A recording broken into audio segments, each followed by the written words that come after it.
Padova e l'astronomia vanno a braccetto da sempre e anche se dai tempi di Galileo la scienza ha fatto qualche passo in avanti, la città del Santo coltiva ancora un rapporto privilegiato con la volta celeste e i suoi misteri. Naturale quindi che nelle celebrazioni per i 50 anni del primo uomo sulla Luna, Padova si inorgoglisca e mostri le sue medaglie scientifiche dal planetario alla specola, passando per l'università, guardando naso all'insù il nostro candido satellite. Per la storia dell'uomo è stato un passo fondamentale perché per la prima volta abbiamo messo piede su un altro corpo celeste che non fosse la Terra.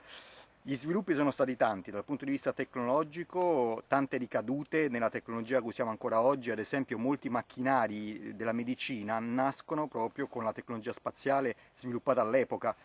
Io però vorrei dire anche che è un momento importante per tutta l'umanità perché è stato un momento di maturazione collettiva dell'umanità che si affaccia nello spazio profondo.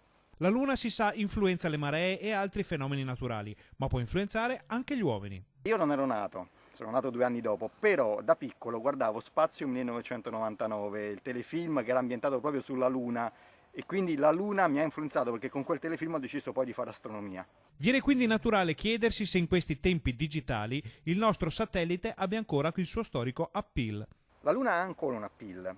È vero che forse guardiamo poco il cielo tra inquinamento luminoso e i ritmi frenetici della vita moderna, però in estate, quando siamo rilassati e usciamo, c'è voglia di tornare un po' a sognare e quando al planetario mostriamo la Luna al telescopio, più di qualcuno si emoziona e addirittura qualche lacrima, perché giustamente la persona dice ma io non mi ero mai reso conto di cosa c'è lassù. E proprio il planetario sarà il centro di un grande evento divulgativo sulla ricorrenza lunare. Noi del Planetario di Padova abbiamo tante iniziative, ovviamente il 20, sabato 20 è proprio il giorno dei 50 anni dell'allunaggio, del primo allunaggio, abbiamo uno spettacolo speciale, sfruttando la nuova tecnologia a risoluzione 8K del planetario, riviveremo quei momenti, o li vivremo per chi non era ancora nato, spettacolare, e poi andremo fuori con i nostri telescopi a osservare il cielo.